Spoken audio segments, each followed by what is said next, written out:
ഇന്ത്യയിലെ മുതുമുത്തശ്ശി പാർട്ടിയാണ് കോൺഗ്രസ്. അതിൻ്റെ സ്ഥിതി ഇപ്പോൾ എന്താണെന്ന് ഏവർക്കും അറിയാവുന്ന കാര്യവുമാണ്. എന്നാലും അതിൽ നിന്ന് പ്രധാനമന്ത്രിയാകാനായിട്ട് ചിലരൊക്കെ ഇങ്ങനെ കുളിച്ചൊരുങ്ങി നടക്കുകയാണ്. കുളിച്ചില്ലെങ്കിലും അല്ലെങ്കിൽ പുരപ്പുറത്ത് തന്നെ ഇടണമെന്നാണല്ലോ ഒരു ചൊല്ലുള്ളത്. എന്ന് പറഞ്ഞതുപോലെ ഈ സ്വപ്നം കണ്ടിങ്ങനെ നടക്കുകയാണ് ഈ കോൺഗ്രസിനകത്ത് ഈ പപ്പുമോൻ. ശരിക്കും പറഞ്ഞു കഴിഞ്ഞാൽ കോൺഗ്രസിലെ ഒരു ഹാസ്യ കഥാപാത്രമായി തീർന്നിരിക്കുകയാണ്. കോൺഗ്രസ് എന്നൊക്കെ പറഞ്ഞാൽ അതിനൊരു പാരമ്പര്യമുണ്ട്. അതിനകത്ത് പ്രഗത്ഭരായിട്ടുള്ള നേതാക്കന്മാരുണ്ടായിരുന്നു. ഇപ്പോൾ വന്നിരിക്കുന്ന എന്താണ് പപ്പുമോനെ? രാഷ്ട്രീയം അറിയില്ല, ചരിത്രം അറിയില്ല, ഇന്ത്യ ഒട്ടാകെ ഇങ്ങനെ അലഞ്ഞു തിരിഞ്ഞ് നടക്കുകയാണ്. ഒരു ലക്ഷ്യബോധവുമില്ല. ഇടയ്ക്കിടയ്ക്ക് സ്വകാര്യ കാര്യങ്ങൾക്കായി വിദേശത്തേക്കുള്ള യാത്രയും, അവിടെ പോയിട്ട് ഇന്ത്യ വിരുദ്ധരുമായി ചേർന്ന് ഇന്ത്യക്കെതിരെ പ്രവർത്തിക്കുക, അവിടെ പ്രസ്താവന നടത്തുക, ഇതൊക്കെയാണ്. അപ്പോൾ ഇന്ത്യയിൽ അറിയപ്പെടുന്നത് എന്താണിപ്പോൾ? ഭാവി പ്രധാനമന്ത്രി എന്നാണ്. കോൺഗ്രസ്സുകാർ തന്നെ ഒളിച്ചിരിക്കുകയാണിപ്പോൾ. രാഹുൽ ഗാന്ധി സ്വയം വിശേഷിപ്പിച്ച് നടക്കുകയാണ് ഭാവി പ്രധാനമന്ത്രി എന്ന്. കോൺഗ്രസ്സുകാരെ അവർക്കറിയാം ഈ പ്രസ്ഥാനം ഇല്ലാതായിക്കൊണ്ടിരിക്കുകയാണ്. ഈ 2019 ഇവിടെ കേരളത്തിൽ നിന്ന് കുഞ്ഞാലിക്കുട്ടി പാർലമെന്റിലേക്ക് മത്സരിച്ചു പോയി. എന്തിനു വേണ്ടി? 19 പപ്പുമോൻ ഇന്ത്യയുടെ പ്രധാനമന്ത്രിയായി വരുമെന്ന് പറഞ്ഞുകൊണ്ട്. ആ തവണയും കയറി വരില്ല എന്ന് ബോധ്യപ്പെട്ടപ്പോഴാണ് കുഞ്ഞാലിക്കുട്ടി തിരികെ പായും തെറുത്ത് ഇങ്ങോട്ടേക്ക് പോകുന്നത്. അപ്പോൾ ഘടകകക്ഷികൾക്കും ഇന്ത്യ മുന്നണി എന്നൊക്കെ പറയുന്നത് വെറും ഒരു തട്ടിപ്പ് സംഘം മാത്രമാണ്, ഒരു തട്ടിക്കൂട്ടാണ് വെറും. അതിനകത്ത് ഇപ്പോൾ തൃണമൂലില്ല, ആം ആദ്മി ഇല്ല, അങ്ങനെ പലരും അതിനകത്തുനിന്ന് ഇട്ടെറിഞ്ഞിട്ട് പോയിരിക്കുകയാണ്. പിന്നെന്ത് ഇന്ത്യ മുന്നണി? അപ്പോൾ രാഹുൽ ഗാന്ധി ഇപ്പോൾ ആ സ്വപ്നം സഫലമാകാൻ വേണ്ടിയിട്ട് അദ്ദേഹത്തിന്റെ കുറെ ശിങ്കിടികളുണ്ട്, ചുറ്റിപ്പറ്റി നിൽക്കുന്നവർ. ഹൈക്കമാൻഡ് ഉണ്ട്, ഹൈക്കമാൻഡിൽ അല്ലാതെ കുറെ ശിങ്കിടികൾ ഇങ്ങനെ ഈ സമൂഹ മാധ്യമങ്ങളിൽ പോസ്റ്റ് ഇട്ടുകൊണ്ടിരിക്കുകയാണ്. ഇപ്പൊ ഞാൻ കഴിഞ്ഞ ദിവസം കണ്ട ഒരു പോസ്റ്റ് ഇതാണ്, രാഹുൽ ഗാന്ധിയെ കുറിച്ച്. അദ്ദേഹത്തിന്റെ 2 പോസ്റ്റിലുള്ള ഫോട്ടോയും കൊടുത്തിട്ടുണ്ട്. എന്നിട്ട് അതിനൊരു വലിയൊരു തലക്കെട്ടും കൊടുത്തിരിക്കുകയാണ്. തലക്കെട്ട് ഇങ്ങനെയാണ്: അടുത്ത തവണ രാഹുൽ ഭരണം നിങ്ങൾ ആഗ്രഹിക്കുന്നുണ്ടോ? ഉണ്ട് എങ്കിൽ കമന്റ് ബോക്സിൽ അതിന്റെ പ്രതികരണം നിങ്ങളെ അറിയിക്കുക എന്നാണ് കൊടുത്തിരിക്കുന്നത്. അപ്പൊ അങ്ങനെ കൊടുത്തിരിക്കുന്നു. ആ കമന്റ്സ് ഞാൻ വായിച്ചു നോക്കി. കാരണം ധാരാളം പേര്, ആയിരക്കണക്കിന് പേരാണ് കമന്റ്സ് ഇട്ടിരിക്കുന്നത്. അപ്പോൾ ഞാൻ വിചാരിച്ചു, ഇത്രയും പേര് രാഹുൽ ഗാന്ധിയെ അനുകൂലിച്ച് രംഗത്ത് വന്നിരിക്കുകയാണ്. ഇല്ല, ഇന്ത്യയെ നശിപ്പിക്കാൻ വേണ്ടി അനുവദിക്കത്തില്ല, ഇന്ത്യയെ അങ്ങനെ വിട്ടുകൊടുക്കില്ല എന്ന് പറഞ്ഞുള്ള കമന്റ്സ് ആണ് മുഴുവൻ വന്നിരിക്കുന്നത്. അതിൽ ചില കമന്റ്സ് ഞാൻ നിങ്ങളുമായിട്ട് പങ്കുവയ്ക്കുകയാണ്. അത് പറഞ്ഞില്ലെങ്കിൽ പിന്നെ എന്ത്? ഇങ്ങനെ സ്വപ്നം കണ്ടിരിക്കുന്ന ജീവിക്ക് ഇതിനെക്കുറിച്ചെങ്കിലും ഒരു ബോധം വേണമല്ലോ. അതിൽ ഒരാളുടെ കമന്റ് ഇതാണ്, അത് ആദ്യം വായിക്കുകയാണ്: ഞാൻ എൻ്റെ ഭാരതം ഒരു ബംഗ്ലാദേശ് ആക്കാൻ ആഗ്രഹിക്കുന്നില്ല. ഇതിൽ കൂടുതൽ എന്തു വേണം?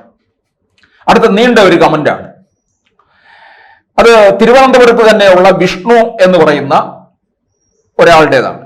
ഒരു കുടുംബത്തിൽ ജനിച്ചു എന്നുള്ളത് കൊണ്ട് മാത്രം 140 കോടി ജനങ്ങൾ അധിവസിക്കുന്ന ഭാരതം എന്ന ഈ മഹാരാജ്യത്തെ ഭരിക്കാൻ തങ്ങൾക്ക് യോഗ്യതയുണ്ട് എന്ന് വിശ്വസിക്കുന്ന ഒരു കുടുംബവും അവരെ പൊക്കിപ്പിടിച്ചുകൊണ്ട് നടക്കുന്ന അടിമ മനോഭാവം വെച്ച് പുലർത്തുന്ന കുറെ കതറിട്ട വിഡ്ഢി അണികളും ഈ കുടുംബത്തിലുള്ളവരെ ഓവർടേക്ക് ചെയ്ത് ഒരാൾ ഈ പാർട്ടിയിൽ വളരാൻ അവർ സമ്മതിക്കില്ല.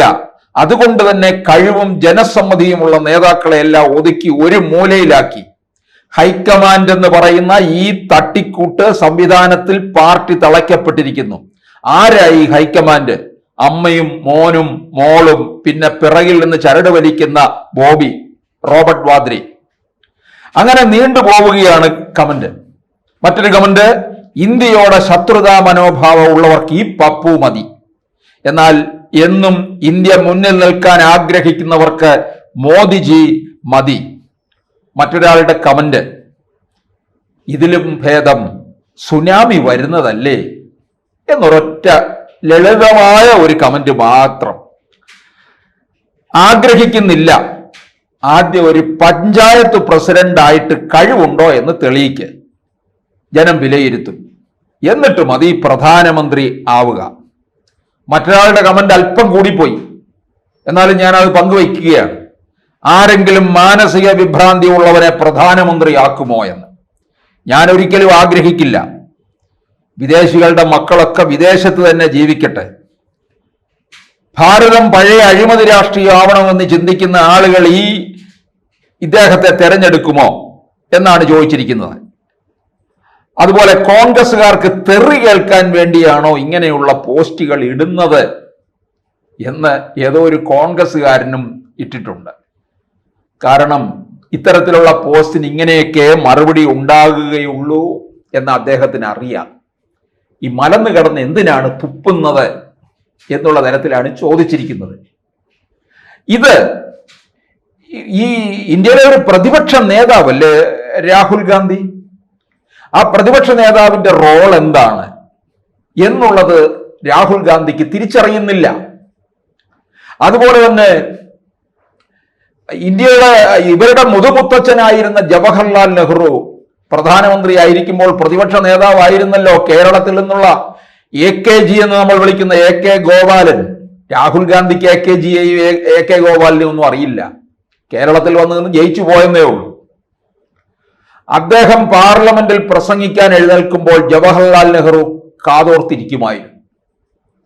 പ്രതിപക്ഷ നേതാവെന്ന് പറഞ്ഞാൽ അത് രാജ്യം ഭരിക്കുന്ന പ്രധാനമന്ത്രിയോടൊപ്പം തന്നെ തത്തുല്യമായ ഒരു സ്ഥാനം തന്നെയാണ്.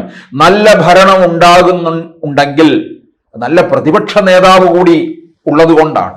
നല്ല പ്രതിപക്ഷം ഉണ്ടാകുമ്പോഴേ നല്ല ഭരണവും ഉണ്ടാകുകയുള്ളൂ.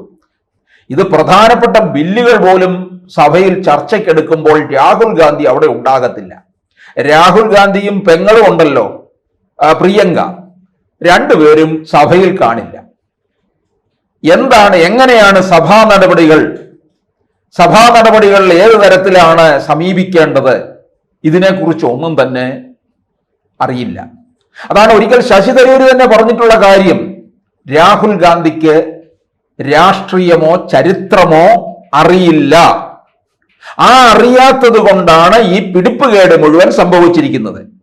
അങ്ങനെ പിടിപ്പുകേടുള്ള ഒരാളെ പ്രധാനമന്ത്രിയാക്കാൻ ജനം ആഗ്രഹിക്കത്തില്ല. അപ്പോൾ ഇതിന്റെ താഴെ കൊടുത്തിരിക്കുന്ന കമന്റ്സ് മുഴുവൻ ഇതാണ്. ആരും രാഹുൽ പ്രധാനമന്ത്രിയാകട്ടെ എന്നൊരു കമന്റ്സ് ഇല്ല എന്നുള്ളതാണ്. ഇങ്ങനെ വെറുക്കപ്പെടുന്ന ഒരാള് ഇങ്ങനെ വെറുതെ ഇരുന്ന് സ്വപ്നം കണ്ട് മുന്നോട്ട് പോവുകയുള്ളൂ വഴി. ഭാവി പ്രധാനമന്ത്രി എന്ന് പറഞ്ഞ് രാഹുൽ ഗാന്ധിക്ക് ശിഷ്ടകാലം ജീവിക്കാം.